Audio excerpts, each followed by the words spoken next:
करायची या राज्याची व्यवस्था, या राज्याचं प्रशासन असं झालंय, इथं मटका फुटत नाही पण पेपर रोज फुटताय. यांना लेकरांची स्वप्न विकत असताना लाजा कशा वाटत नसत्या ना.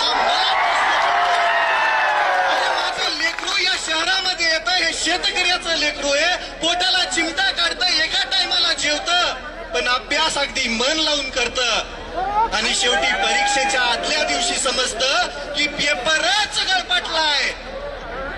मग याच्यामध्ये चूक कोणाची आहे? सरकार बिलकुल नाही. याच्यामध्ये चूक आहे ज्या प्रशासनाने ही परीक्षा जाहीर केली होती, ज्या प्रशासनाने या परीक्षेचं नियोजन केलं होतं, त्या प्रशासनामध्येच काही दलिंदर भाडे बसलेले ज्यांना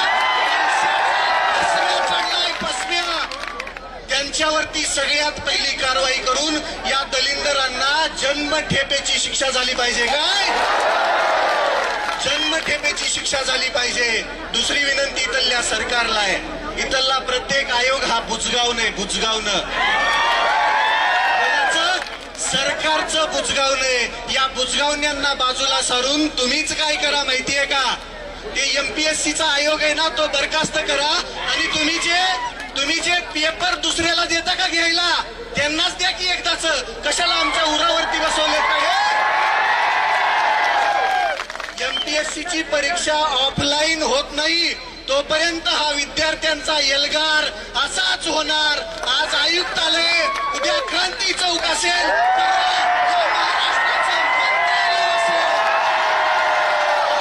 विद्यार्थी एकजुटीचा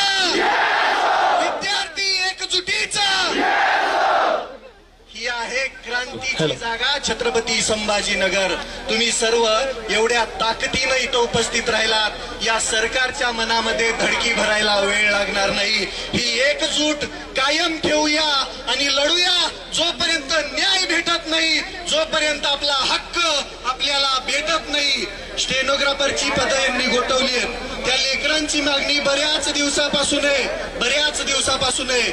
माझी मुख्यमंत्री महोदयांना विनंती आहे, तुम्ही जे हे 2-4 विभाग सोडले तर सगळीकडची स्टेनोग्राफरची पदं बंद केलेली इथं ती पूर्ववत करा. लेकरांवरती अन्याय करू नका. एवढं बोलतो, थांबतो. जय हिंद. धन्यवाद. इन्कलाब जिंदाबाद. याला